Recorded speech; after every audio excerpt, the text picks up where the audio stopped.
So cholesterol does matter. We learned that from Framingham. I'll show you that. We learned that from the Adventist Health Study. We've learned it from a week ago in research studies, but it still is something being discussed and debated. And as I said, whether you can read every one of these or not, this is from mainstream cardiology literature, the American College of Cardiology. This is actually Kurt Hong. Kurt Hong's a friend of mine. I didn't notice that that's where the credit was. But if you look in the orange section, primordial prevention is an interesting topic. What if we could construct a world where people had such easy access to health, they never developed high blood pressure, they never developed a high cholesterol? What if we really only fed people, like at this conference, we got people to go to a gym or a fitness center every day. We had people that could sleep, no access to cigarettes. We create this biosphere 3 where we live this perfect life. So you never had a risk factor. But for the majority of us, the presence of abnormal cholesterol, abnormal blood pressure, abnormal blood sugar, this pre-diabetic, pre-heart disease concept called metabolic syndrome, it leads us on the road. But the point is, again, when somebody contends with you about whether cholesterol medicine good, bad, whether your diet, lowering your cholesterol is good or bad, maybe you need it for your brain, cholesterol is a risk factor, not the risk factor. It is not a perfect relationship. You can't look at the lab value and say you got blockage, lab value you don't. But you certainly have to consider it. Well, how did we learn that? So some of you have been through either panels or other lectures like Dr. Willits yesterday, who's heard the name of somebody not quite as celebrated now as he was during his career. He passed away, I think it was 1994, at age 100.5. American with 2 PhDs, one from England, one from California, who moved to University of Minnesota and spent his entire research career in a lab under the football stadium at University of Minnesota. He was very interested in science on starvation. He actually developed the K ration during World War II. What can you provide soldiers? Small, very dense in calorie, so they could put it in their backpack, and if they're in the jungle, they could get enough calories to function. The K ration, K for keys. It wasn't anything you'd want to eat based on the density of calories, a lot of items like beef jerky and such, but he was a nutrition expert, authentic. And then he got interested in heart attacks, because in 1948 he did a study on executives in Minneapolis and what were the possible risk factors for their heart attack, and was an early researcher on the role of smoking, good and bad, and diet, good and bad. These weren't obviously known things. He's standing, he is on your very left in the suit, in Italy with 2 Italian scientists, but the third gentleman with the white mustache and white hair in a suit is Paul Dudley White, MD. He was the head of cardiology at Harvard. He was President Eisenhower's cardiologist. Keyes and White would travel the world studying people's cultures, talk to doctors. How often do you see heart attacks? Is your hospital full of people with that disease? When they came to Naples, they were kind of like the Sunshine Boys or something of the day. When they came to Naples, they were instructed, we don't see heart attacks. It was 1951. They were very puzzled by that, because Paul Dudley White saw heart attacks in Boston, and Keyes, as a PhD, was aware of them in Minnesota. And they stayed a while, and that is the nidus of what we now call the Mediterranean diet. Research studies based on the observation, whatever you're doing in Naples is a whole lot better than we're doing in Minneapolis and other cities in the United States. The love affair of Keyes for Italy was so great that he ultimately bought a home in a little town. When I say little, 300 people. I've been there, about an hour south of Naples, called Piopi. And he and his wife would spend, if you're in Minnesota, it's a good plan to every winter go to Italy for 6 months and lead research projects from his home in Italy. It became a center of others visiting and research and celebrating life.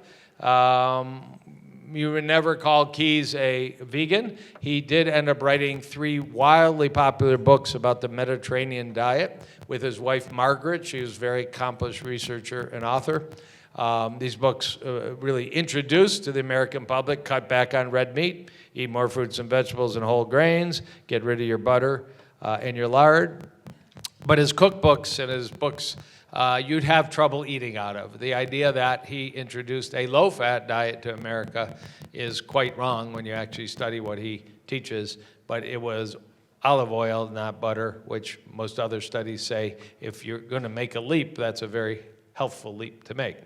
So does cholesterol, does saturated fat and such have a relationship with heart disease? Well, how do we know it? Well, here's the data. This is the research project of Dr. Ancel and 17 other scientists around the world, called the 7-country study, begun in 1958, officially published in 1970, but they kept on accumulating data. This is 25-year data. This is your risk of dying of heart disease, like a heart attack, and it's the amount of saturated fat in your diet. Now, you and I just had a bowl of delicious breakfast. It didn't tell us saturated fat, but you didn't see butter on it, so that's good. You didn't see cheese on it, that's good. You didn't see red meat on it, that's good.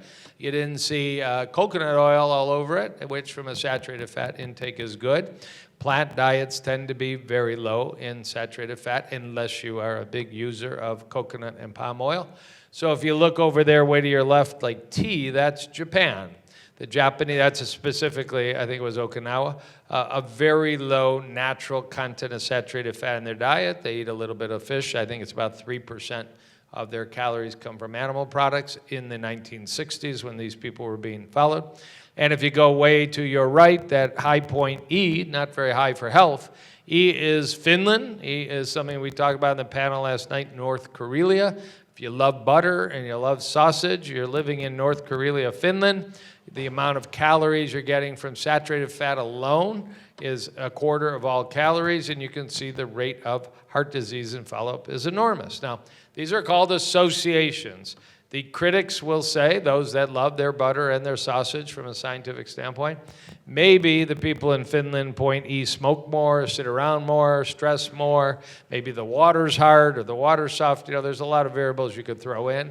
And maybe the people in Japan, letter T, you know, are more fit and have more community, have more faith, some other factor that relates to heart disease. But these studies do something that scientists call multivariate analysis.